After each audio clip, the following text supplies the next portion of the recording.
और सीबीआई पर सारे विपक्षी दलों का अलग अलग सुर। हालांकि राहुल गांधी के मामले में जरूर एक सुर से लोग खासतौर से अयोग्यता के मामले में बोलते हुए नजर आए, लेकिन ईडी और सीबीआई आपके नीतीश कुमार जी को ले लीजिए, तेजस्वी यादव के खिलाफ, मतलब आपके मुख्यमंत्री हैं, आप बिहार में जन स्वराज यात्रा कर रहे हैं। यहां पर अगर मैं बात करूं तो ईडी सीबीआई के मुद्दे पर उनसे जब भी सवाल पूछो वो गोलमोल कहकर टाल जाते हैं। तेजस्वी यादव से सीबीआई ने पूछताछ की है, ईडी के सामने मीसा भारती की पेशी हो गई। नीतीश कुमार का जहां तक सवाल है, नीतीश कुमार गोलमोल उत्तरों के बादशाह है। उनसे पूछा जा रहा है, मैंने उनको खुली चुनौती दी है कि भाई आप आरजेडी के समर्थन से मुख्यमंत्री हैं, और अगर आपको लगता है कि लालू जी या उनका परिवार तेजस्वी यादव भ्रष्टाचार में लिप्त नहीं है और उनके खिलाफ ये गलत कार्रवाई हो रही है, तो आपको इन्हीं शब्दों में ये कहना चाहिए। लेकिन नीतीश जी ये कह ही नहीं सकते।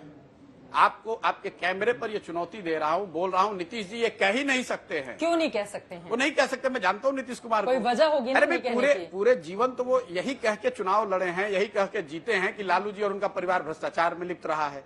तो आज वो कैसे कह देंगे कि वो भ्रष्टाचार में लिप्त नहीं है? अभी तो भतीजे की बड़ी तारीफ करते हैं वो भतीजे की तारीफ कर रहे हैं, लेकिन ये नहीं कहेंगे कि भ्रष्टाचार में लिप्त नहीं है। तारीफ कुछ नहीं कर रहे हैं। नीतीश जी, आपको पहले ये समझना चाहिए कि नीतीश जी का ये आरजेडी या तेजस्वी प्रेम है क्यों। नीतीश जी जो व्यक्ति हैं, जिस तरह के व्यक्ति हैं, उनके दिमाग में ये क्लियर है कि अब इसके बाद मुझे मुख्यमंत्री बनना नहीं है। तो नीतीश कुमार जी की एक सोची समझी ये रणनीति है कि मेरे बाद अगर कोई मेरे से भी खराब आदमी सरकार कोई आ जाए तो पूरे जीवन भर लोग ये कहेंगे कि भाई कुछ भी कहिए, नीतीश कुमार की सरकार इससे बेहतर थी। सीबीआई ईडी की जो कार्रवाई चल रही है, क्या भारत सरकार बिल्कुल ठीक काम कर रही है? क्या जांच एजेंसियां ठीक काम कर रही हैं?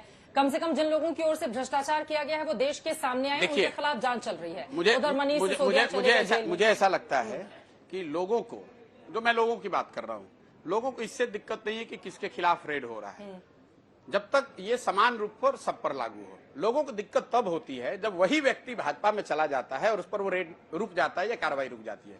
आप इस बात को में फर्क समझिए। लोग लालू यादव पर रेड हो रहा है इसलिए नहीं परेशान है। लोग ये कह रहे हैं कि आज ही अगर आरजेडी का वो व्यक्ति जिस पर रेड हुआ है कल भाजपा ज्वाइन कर ले तो उस पर रेड नहीं होगा या उस पर कार्रवाई रुक जाएगी। आप शुभेंदु अधिकारी का केस देख लीजिए बंगाल में, और दूसरे नेताओं के बारे में जो विपक्ष लिखता है। अगर कानून समान रूप पर से सब पर लागू हो तो जो व्यापक स्तर पर जनता का जो मत है वो मुझे लगता है कि इसी फेवर में है कि अगर कोई गलत किया है तो उस पर कार्रवाई होनी चाहिए। क्योंकि हम बिहार में हैं, अब तेजस्वी यादव उनके परिवार के खिलाफ जो एक्शन हो रहा है, क्या वो सही है? बिल्कुल होना चाहिए भाई। मैं एकदम स्पष्टता से आपको कह रहा हूं, लालू जी को लेकर ये जो लोग बता रहे हैं कि जेल गए, ये हुए, भाई ये कोई अफरा तफरी में जेल नहीं गए हैं।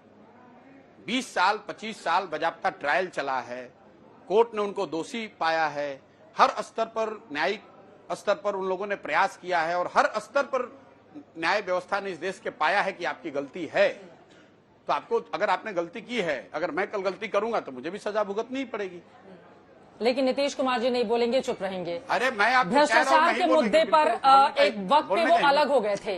अरे भैया, आरजेडी को छोड़कर मैं आपके चैनल के माध्यम से नीतीश कुमार को ये चुनौती दे रहा हूं कि आप आइए कैमरे पर या ट्वीट करके बता दीजिए कि मैं मानता हूं कि लालू जी, उनका परिवार, तेजस्वी यादव भ्रष्टाचार में, किसी तरह के भ्रष्टाचार में लिप्त नहीं है। ये लिख कर खाली वो ट्वीट कर दें या वक्तव्य दे दें। 24 की स्थिति क्या बन सकती है और उसमें जन स्वराज की क्या भूमिका रहेगी? जन स्वराज की कोई भूमिका नहीं है, उधर रहेंगे। जन स्वराज की कोई भूमिका नहीं भाई। 24 की स्थिति में तो दलों की भूमिका होगी।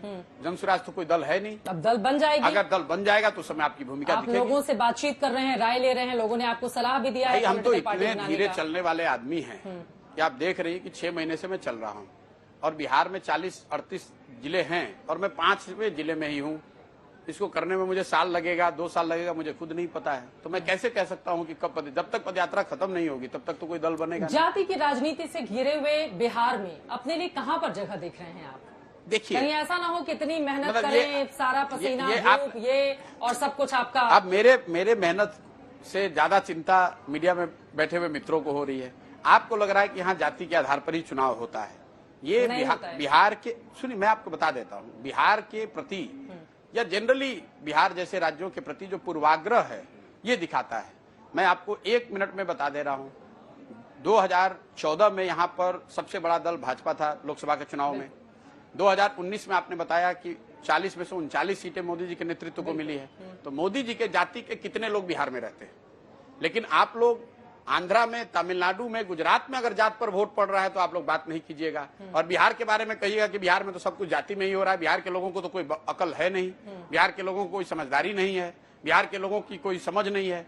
भाई, राजनीतिक तौर पर बिहार किसी अन्य राज्य के मुकाबले यहाँ बेहतर सोच रखने वाले लोग हैं। ये अलग बात है कि ये हम लोग का अच्छा समय नहीं चल रहा है, पिछले 40-50 सालों से ये राज्य पिछड़ा हुआ है। आखिरी सवाल, मोदी के सामने कौन? ममता बनर्जी, फिर वही आपको नीतीश वही है कि कुमार, भाई हमारा वो काम ही केजरीवाल, नहीं है। कौन होगा? कोई तो आपको लग रहा होगा ना। देखिए, आप बार बार लोगों से अपील कर रहे हैं, तो उनके सामने कौन टक्कर दे सकता है नरेंद्र मोदी? भैया, जो किसके अंदर वो काबिलियत मैंने है? आपको बता दिया कि जो नेता, जो दल, जो फॉर्मेशन मोदी या भाजपा के खिलाफ गांधीवादियों को, अम्बेडकराइट्स को, कम्युनिस्ट और सोशलिस्ट, इन 4 विचारधारा के समर्थकों, नेताओं, पार्टियों को एकजुट कर दे, वो मोदी के सामने, भाजपा के सामने बड़ी चुनौती दे सकता है। कौन कर रहा है ऐसा? अब कौन कर रहा है, ये तो जो करेगा। अभी करता तो आपको फिर उसका नाम आपको पता होता, कोई नहीं कर रहा है अभी। आपकी तो जानकारी में होगा, आप इतने कॉन्फिडेंस के साथ बोल रहे हैं। मैं कह रहा हूँ कौन कर, जिसको भी करना है उसको ये करना पड़ेगा। यानी कि अभी तक कोई करता हुआ दिखाई नहीं दे रहा है। अभी तक तो कोई कर नहीं रहा है। यानी कि नरेंद्र मोदी के लिए अब फिर अब यानी कि अगर इन लोगों ने आपस में इस तरह से तालमेल नहीं बिठाया, फिर मोदी की राह 24 के लिए आसान हम लोग जब छोटे थे तो उसके बाद वो कहानी पढ़ते थे, एक कविता थी, उत्सुक होकर शिशु ने पूछा फिर क्या होगा उसके बाद।